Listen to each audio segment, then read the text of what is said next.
नमस्कार। Takshashila online classes में आप सभी का स्वागत है।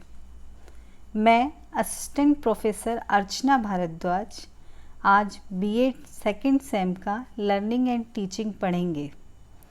वैसे तो मैंने ये सभी क्लासेस आपकी ले चुकी हूँ, लेकिन कुछ स्टूडेंट क्लास में नहीं पहुँच पाए थे, तो कोई बात नहीं, हम ये वीडियो आपके इसमें सेव हैं, आप इनको देखिए और ध्यान से पढ़ लीजिए। चलिए तो स्टार्ट करते हैं। आज का टॉपिक है वैतिक भिन्नता। ये यूनिट 4 से लिया गया है। वैतिक भिन्नता। सबसे पहले बच्चों, वैतिक भिन्नता क्या होता है ये हम देखते हैं। प्रत्येक प्राणी अपने जन्म से ही विशेष शक्तियों को लेकर जन्म लेता है। ये विशेषताएं उसको माँ एवं पिता के पूर्वजों से स्थानांतरित की गई होती हैं। इसी के साथ पर्यावरण भी छात्र के विकास पर प्रभाव डालता है। देखिए, कोई भी व्यक्ति हो, उसमें कुछ ना कुछ अवश्य ही कुछ ना कुछ नया शक्तियों को लेकर जन्म लेता है। मतलब नई शक्तियों को, मतलब उसमें कुछ ना कुछ कला अवश्य होगी। किसी को बोलने की कला बहुत अच्छी आती है, तो किसी को नृत्य कला, तो किसी को संगीत कला, किसी को चित्रकला। हर किसी में अलग अलग गुण ईश्वर प्रदान करता है। ये विशेषताएं उसको कहाँ से मिलती है? उसके माता पिता, उसके पूर्वजों द्वारा हस्तांतरित होती है, मतलब उसको उनसे मिली हुई होती है। इसी के साथ पर्यावरण भी छात्र के विकास पर बहुत प्रभाव डालता है। अतः स्पष्ट है कि छात्र एक दूसरे से भिन्न होते हैं। आपने देखा होगा क्लास में हर छात्र एक दूसरों से भिन्न होता है, कोई भी एक सा नहीं होता है ना। एक कक्षा या एक समूह के विद्यार्थियों में विभिन्न प्रकार की विभिन्नताएं होना असाधारण बात नहीं है। ये भिन्नताएं विद्यार्थियों में विभिन्न विशेषताओं के रूप में मिलती हैं। कई तरह की विशेषताएं उनमें देखने को मिलती है।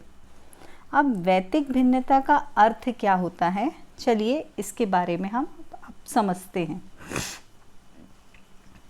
जब दो बालक विभिन्न समानताएं रखते हुए आपस में भिन्न व्यवहार करते हैं, तो इसे वैतिक भिन्नता कहा जाता है। कैसे? जब दो बालक विभिन्न समानताएं, एक जैसी समानताएं हों उनमें, लेकिन आपस में क्या करेंगे, वो अलग अलग व्यवहार कर रहे हैं। एक जैसे समानताएं रखते हैं लेकिन व्यवहार अलग अलग हो, तो उनको आप क्या कहेंगे बच्चों? वैतिक भिन्नता कहते हैं। वैतिक भिन्नता से अभिप्राय यह है कि प्रत्येक व्यक्ति में जैविक, मानसिक, सांस्कृतिक, संवेगात्मक अंतर पाया जाता है ना। हर किसी में सोचने और समझने की शक्ति अलग अलग होती है। इसी अंतर के कारण एक व्यक्ति दूसरे से भिन्न होता है। अतः कोई भी दो व्यक्ति समान नहीं होते। इवन इतना तक देखा गया है कि जुड़वा जो बच्चे होते हैं उसमें भी असमानता पाई जाती है। इस दृष्टि से वैतिक भिन्नता प्रकृति द्वारा प्रदत्त स्वाभाविक गुण है ना। जब आपने देखा होगा दो बच्चे जुड़वा बच्चे होते हैं, उनमें भी क्या होता है, कुछ ना कुछ भिन्नता अवश्य ही पाई जाती है। अब अलग अलग वैज्ञानिकों ने अलग अलग मत दिए हैं अपने अपने वैतिक भिन्नता के बारे में। क्या मत दिए हैं, चलिए हम देखते हैं। स्किनर के अनुसार, जो स्किनर हैं वो क्या कहते हैं, हम देखते हैं। व्यक्तिगत विभिन्नता में संपूर्ण व्यक्तित्व का कोई भी ऐसा पहलू सम्मिलित हो सकता है जिसका माप किया जा सके, है ना। उनने क्या कहा है, व्यक्तिगत विभिन्नता में कोई भी व्यक्ति का एक ऐसा पहलू सम्मिलित किया जाता है जिसको हम माप सकें।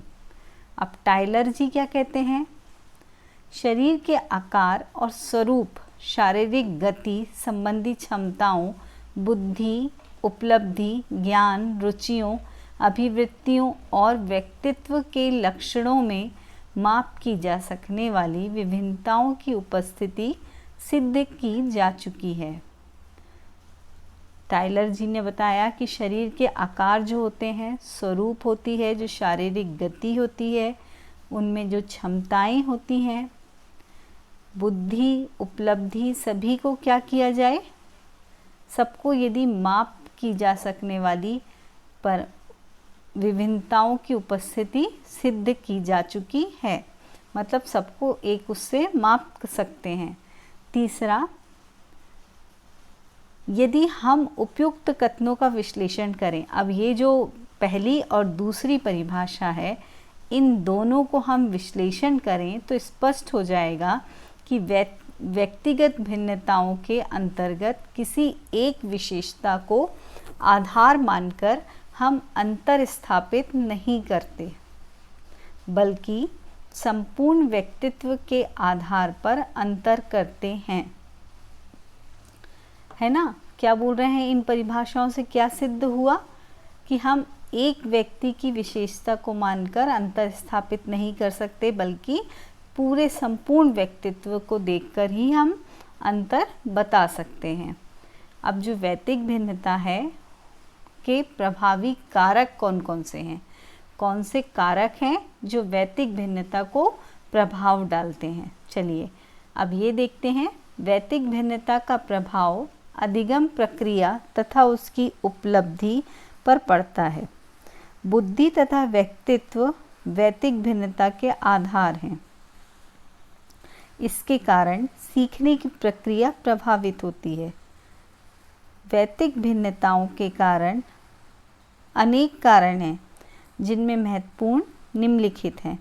अब कौन कौन से इसमें प्रभाव डालते हैं कारक, अब हम वो देखते हैं। पहला जो है वो होता है वंशानुक्रम। वंशानुक्रम वैयक्तिक भिन्नता को किस प्रभाव डालता है, किस प्रकार प्रभाव डाल रहा है, ये हम देखते हैं। वंशानुक्रम में वे सभी जीन्स सम्मिलित हैं जो एक बालक को उसके माता पिता से गर्भधारण के समय प्राप्त होते हैं। अपन देखते हैं कि एक जैसी परंपरा, आपने देखा होगा किसी को डायबिटीज़ है तो डॉक्टर सबसे पहले पूछता है कि क्या आपके वंश में थी।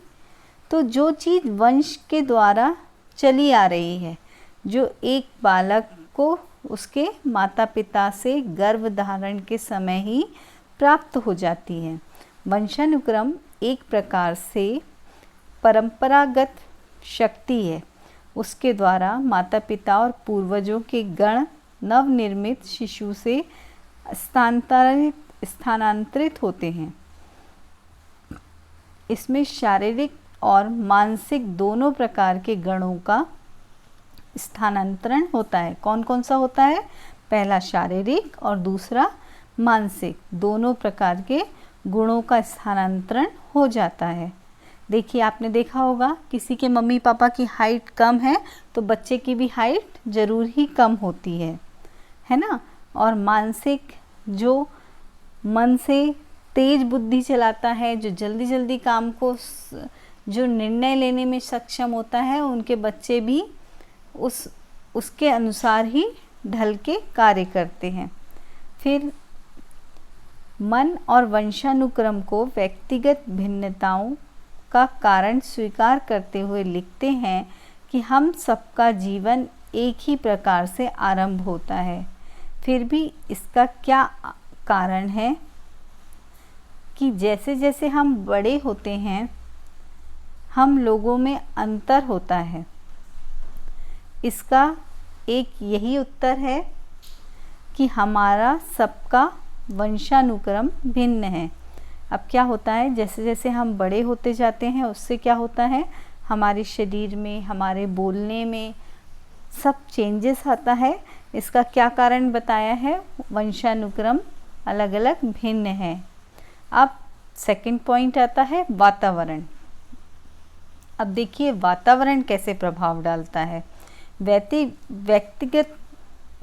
भिन्नताओं का दूसरा महत्वपूर्ण कारण है वातावरण।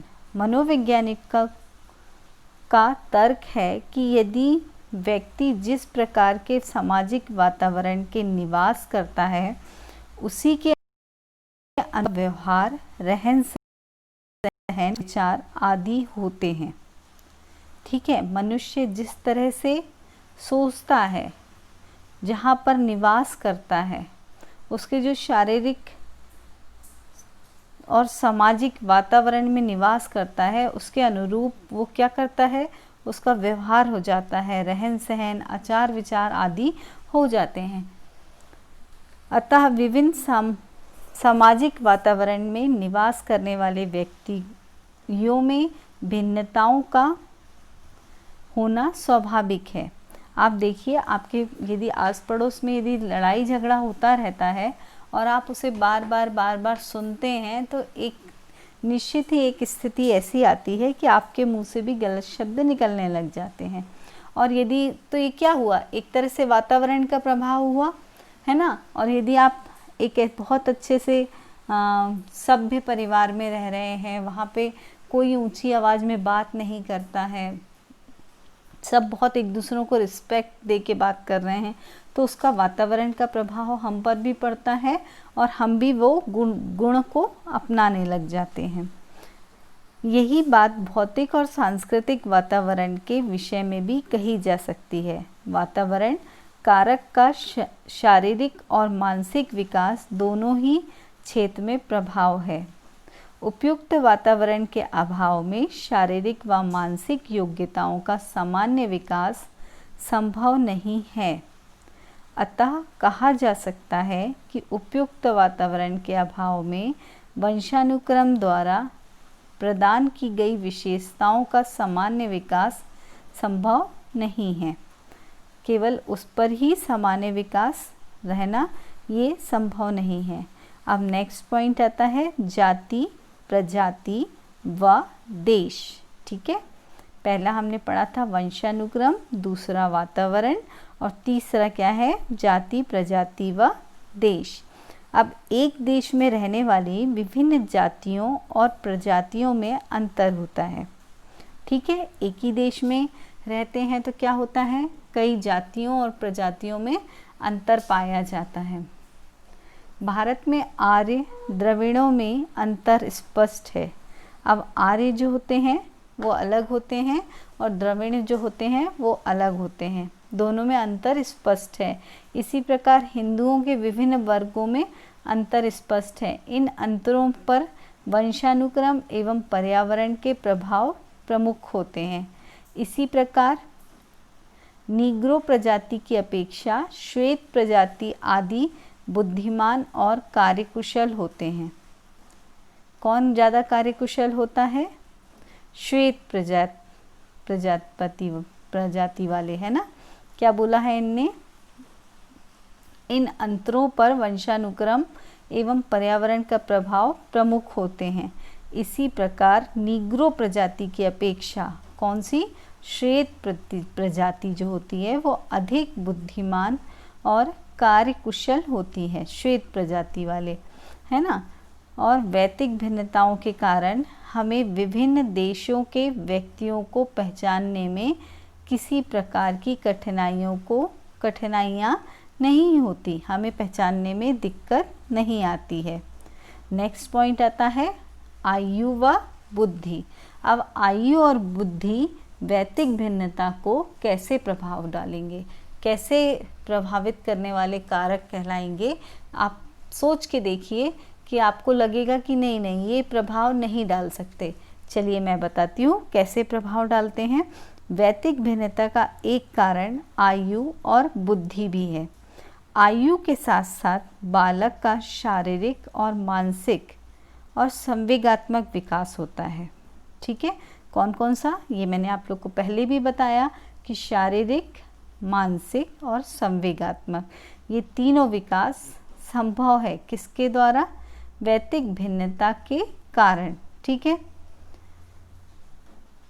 जब आयु बढ़ती है तो बालक में क्या होगा, शारीरिक चेंजेस आएगा, शरीर में चेंजेस आएगा, मानसिक माने सोचने की वृद्धि भी अलग हो जाएगी, और संवेगात्मक उसमें कई तरह के बदलाव आना संभव हो जाता है। इसलिए विभिन्न आयु के बालकों के अंतर अलग अलग मिलता है। बुद्धि जन्मजात गुण होने के कारण किसी को प्रतिभाशाली और किसी को मूढ़ बनाकर अंतर की स्पष्ट रेखा खींच दे सकते हैं। अब किसी को अपन क्या करें, बुद्धि जन्मजात गुण होने के कारण किसी को प्रतिभाशाली और किसी को मूढ़ बनाने का अंतर स्पष्ट है। अब जिनको जो चीज़ अपन को पूछी जा रही है, यदि वो हमने फट से जवाब दे दिए तो हम क्या कहलाएंगे, प्रतिभाशाली छात्र कहलाएंगे। नेक्स्ट आता है शिक्षा और आर्थिक दशा। अब शिक्षा और आर्थिक दशा कैसे प्रभावित करते हैं। शिक्षा व्यक्ति को शिष्ट, गंभीर, विचारशील बनाकर अशिक्षित व्यक्ति से उसे भिन्न कर देती है। निम्न आर्थिक दशा अर्थात गरीबी को सभी तरह के पापों और दुर्गुणों का कारण बताया जाता है। गरीबी के कारण ही लोग चोरी, हत्या जैसे जघन्य अपराध को गलत नहीं मानते, परंतु ये लोग उन व्यक्तियों से पूर्णतः भिन्न हैं जो उत्तम आर्थिक दशा के कारण प्रत्येक कुकर्म को अक्षम्य अपराध समझते हैं। क्या बताया है, शिक्षा व्यक्ति को शिष्ट और गंभीर, विचारशील बनाती है। बिल्कुल सही बात है। जिनके पास शिक्षा होना बहुत आवश्यक है, जो शिक्षित नहीं होते हैं उनके सोचने और समझने की स्थिति भी बहुत हद तक बदल जाती है। इसलिए उन्होंने क्या कहा है, जब उनके हाथ में नौकरी नहीं होती तो वो क्या होता है, चोरी, हत्या करना, जघन्य अपराध, छोटे छोटे अपराध करना आराम समझने लगते हैं। परंतु ये लोग उन व्यक्तियों से पूर्णतः भिन्न होते हैं। नेक्स्ट आता है लिंग भेद। अब लिंग भेद कैसे प्रभावित करता है। वैयक्तिक भिन्नता का एक महत्वपूर्ण कारक है लिंग भेद। इस भेद के कारण बालक और बालिकाओं की शारीरिक बनावट, संवेगात्मक विकास की कार्य क्षमता में अंतर मिलता है ना। बालक और बालिकाओं में क्या अंतर मिलता है, आप सभी को पता है। स्किनर ने क्या विचार किया है कि बालिकाओं में स्मृति योग्यता अधिक तथा बालकों में शारीरिक कार्य करने की क्षमता अधिक हो जाती है। स्किनर जी ने बिल्कुल ठीक कहा है कि जो स्त्रियां होती हैं या जो बालिकाएं होती हैं उनमें क्या होता है, स्मृति याद रखने की योग्यता बहुत अधिक होती है, और वही बालकों में शारीरिक कार्य करने की क्षमता बहुत अधिक होती है ना। तो उनको शारीरिक बल बहुत अधिक मिलता है। बालक गणित तथा विज्ञान में बालिकाओं से आगे होते हैं, जबकि बालिकाएं भाषा और सुंदर हस्तलेख में बालकों से आगे होती हैं। बालकों पर सुझाव का कम प्रभाव पड़ता है, पर बालिकाओं पर अधिक। कोई भी सुझाव यदि दी जाते हैं तो क्या होता है, जो लड़के होते हैं वो जल्दी सुनते नहीं हैं, पर जो लड़कियां होती हैं, बालिकाएं होती हैं, वो बात को तुरंत सुनती हैं और उस पर अमल भी करती हैं। इस प्रकार वैयक्तिक भिन्नता के अनेक कारक हैं, पर जहाँ तक विद्यालय में विद्या ग्रहण करने की छात्रों का प्रश्न है तो उसकी वैयक्तिक भिन्नता के समय कुछ अन्य कारण प्रमुख हैं। इनका उल्लेख करते हुए गैरिसन वे अन्य ने लिखा है कि बालकों की भिन्नता के श्रेष्ठ कारणों में प्रेरणा, बुद्धि परिपक्वता, वातावरण संबंधी उद्दीपन में विचलन है। ठीक है, आगे बढ़ें। अब वैयक्तिक भिन्नता का महत्व क्या होता है, महत्व की ओर दृष्टि डालते हैं कि महत्व क्या होते हैं। आधुनिक मनोवैज्ञानिकों बालकों की वैयक्तिक भिन्नताओं को अत्यधिक महत्व देते हैं। उनका यह विश्वास है कि इन वैयक्तिक भिन्नताओं का ज्ञान प्राप्त करके शिक्षक अपने छात्र का सर्वाधिक हित कर सकता है ना। आधुनिक मनोवैज्ञानिक इसके बारे में पूछ रहे हैं और समझ रहे हैं, तो क्या बोल रहे हैं, उनका यह विश्वास है कि इसके द्वारा मनुष्य अपना या छात्र अपना संपूर्ण विकास कर सकता है। साथ ही शिक्षा के परंपरागत स्वरूप के क्रांतिकारी परिवर्तन करके उसे बालकों को वास्तविक आवश्यकता के अनुकूल बना सकता है। उनकी जो ज़रूरतें हैं वास्तविक जो मानी जाने वाली है, जो चीज़ उपयोग में की जाने वाली हैं, उनको वो मान के उस पर उपयोग करने के लिए खर्च करते हैं। फिर क्या है, औद्योगिक मनोविज्ञान, शिक्षा मनोविज्ञान और बाल मनोविज्ञान के क्षेत्र में वैयक्तिक भिन्नताओं का महत्व सर्वाधिक है। कुछ प्रमुख महत्व इस प्रकार हैं। अब देखो उनने कौन कौन से महत्व, सारों का वर्णन नहीं किया है, कुछ महत्व हैं जिनका वर्णन किया है।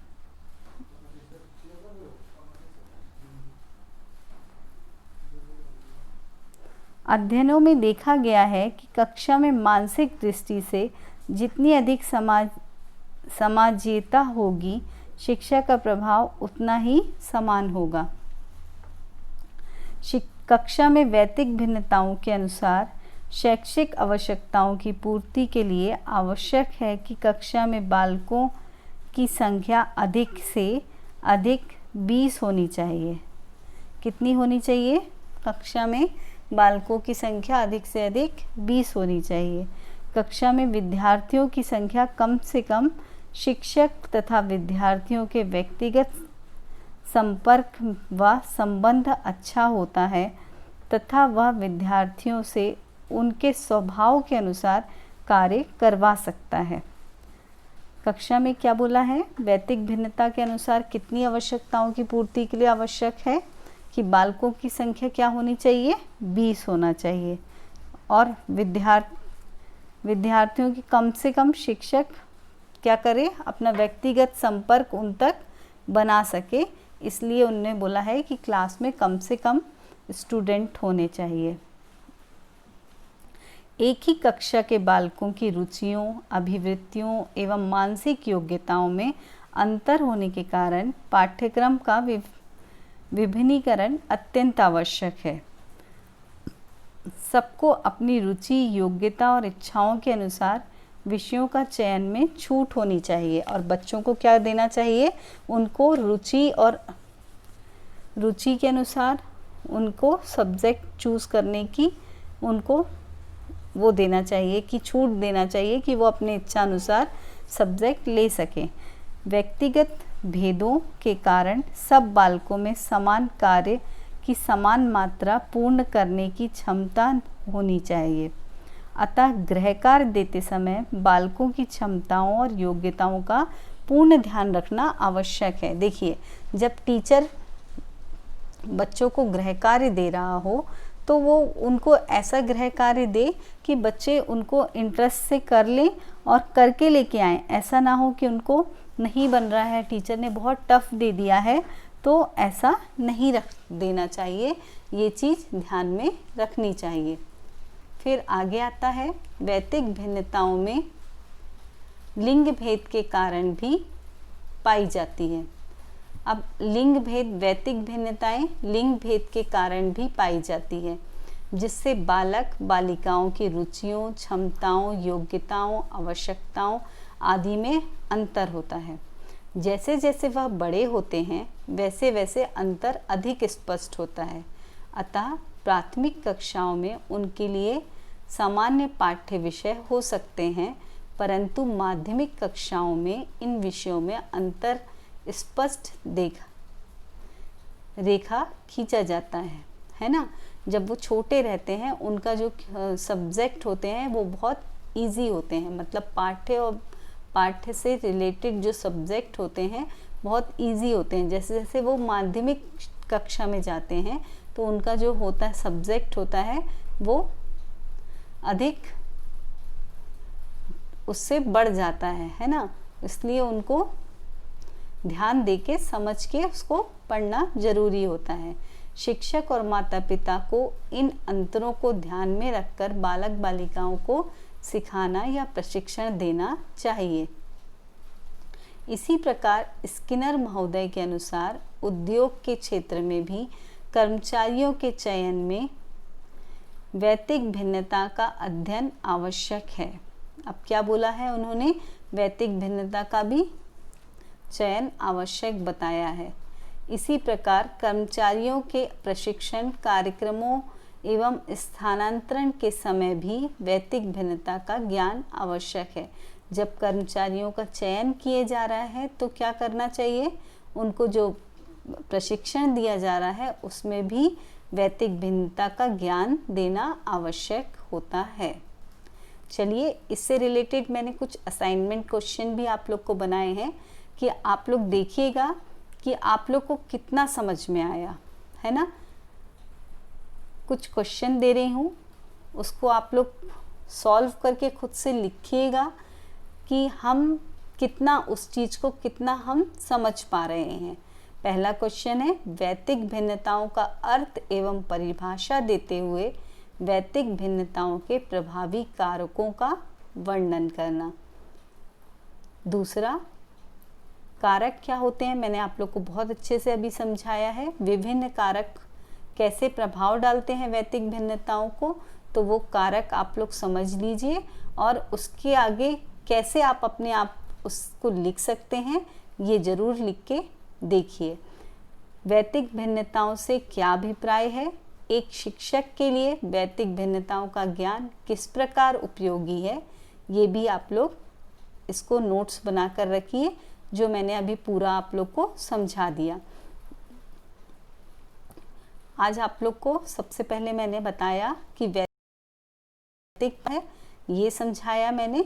क्या बताया था वैयक्तिक भिन्नता के बारे में, ये बताया ना कि जन्म से ही क्या होता है, बच्चे अलग अलग शक्ति लेकर जन्म लेते हैं और अलग अलग हर मनुष्य में अलग अलग विशेषताएं होती हैं जो उनको कहाँ से प्राप्त होती है, माता पिता और पूर्वजों द्वारा स्थानांतरित होती है। वैयक्तिक भिन्नता का अर्थ क्या होता है, ये आप लोग को बताया कि वैयक्तिक भिन्नता जो होती है हर बच्चों, जो जुड़वा बच्चे भी होते हैं वो भी एक समान नहीं होते, उनमें भी कुछ ना कुछ अंतर पाया जाता है। फिर मैंने आप लोग को बताया कि अलग अलग परिभाषाएं, स्किनर के अनुसार, टाइलर के अनुसार हमने परिभाषाएं देखी कि, और उससे क्या स्पष्ट हुआ हमें कि वैयक्तिक भिन्नताओं के अंतर्गत एक विशेषता ये भी सामने आई कि संपूर्ण व्यक्तित्व के आधार पर उनमें कुछ ना कुछ सब में अंतर पाया जाता है। फिर उसको प्रभावित करने वाले कारक देखे, जो मैंने आप लोग को क्वेश्चन दिया भी है, आप लोग समझ के उसको अपने शब्दों में लिखिएगा बच्चों, है ना। जब आप अपने शब्दों में लिखोगे बच्चों तो आप लोग को बहुत अच्छे से वो समझ में आ जाएगा। एक बार फिर से रिपीट कर दे रही हूँ कि प्रभाव डालने वाले कारक जो हैं, पहला है वंशानुक्रम, दूसरा है वातावरण। वंशानुक्रम मैंने बताया कि वंशानुक्रम में क्या होता है, वंशानुक्रम में जैसे जीन्स माता पिता के होते हैं वैसे ही बच्चों में भी आ जाते हैं। माता पिता से हमको कई चीज़ें मिलती हैं। हम सबका जीवन एक ही प्रकार से आरंभ होता है और इसका क्या कारण है कि हम जैसे जैसे बड़े होते हैं हम लोगों में अंतर होता जाता है। ये सब इसका कारण क्या है, ये वंशानुक्रम भिन्न भिन्न होते हैं, इसका कारण यही है। फिर दूसरा, वातावरण हम पर प्रभाव डालता है। वातावरण कैसे प्रभाव डालता है, वैयक्तिक भिन्नताओं के कारण वातावरण भी हम पर बहुत अधिक प्रभाव डालता है। कैसे, क्योंकि मनुष्य का क्या होता है, रहन सहन, आचार विचार सब अलग अलग होते हैं। तो मनुष्य में जो वातावरण है उसका भी बहुत अधिक प्रभाव पड़ता है। इसको एक बार आप लोग फिर से रीड कर लीजिएगा, जिससे बहुत अच्छे से समझ में आ जाएगा। नेक्स्ट पॉइंट होता है जाति, प्रजाति व देश। अलग अलग जाति, प्रजाति व देश का भी वैयक्तिक भिन्नता पर बहुत अधिक प्रभाव पड़ता है। फिर आयु और बुद्धि भी प्रभावित करते हैं वैयक्तिक भिन्नता को, ये भी कारक होते हैं। नेक्स्ट है शिक्षा और आर्थिक दशा। शिक्षा और आर्थिक दशा भी वैयक्तिक भिन्नता को प्रभाव डालते हैं। फिर लिंग भेद है।